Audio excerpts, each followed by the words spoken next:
Hi hello ನಮಸ್ತೆ ಎಲ್ರಿಗೂ. ಇವತ್ತು ಕಡಲೆ ಬೀಜದ ಒಬ್ಬಟ್ಟು ಮಾಡೋದು ಹೇಗೆ ಅಂತ ತೋರಿಸ್ತಾ ಇದ್ದೀನಿ. ಚಿರೋಟಿ ರವೆಗೆ ನೀರು ಹಾಕಿ ಚೆನ್ನಾಗಿ ಅದನ್ನು ಕಲಿಸ್ಕೋಬೇಕು.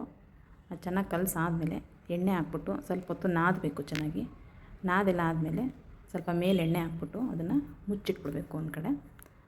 ಆಮೇಲೆ ಒಂದು ಬಾಣಲಿ ತೊಗೊಂಡು ಮೊದಲಿಗೆ ಎಳ್ಳು ಹುರ್ಕೊತಾ ಇದ್ದೀನಿ.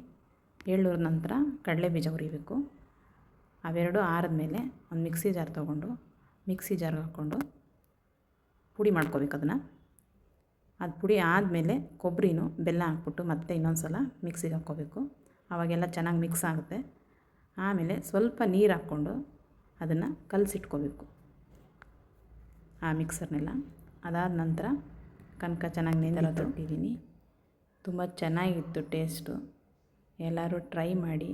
ಈ ಸಲ ಹಬ್ಬಕ್ಕೆ ಕಡಲೆಕಾಯಿ ಬೀಜ ಒಬ್ಬಟ್ಟು ಮಾಡಿ ನೋಡಿ ಹೇಗಿತ್ತು ಅಂತ ಕಮೆಂಟ್ ಮಾಡಿ.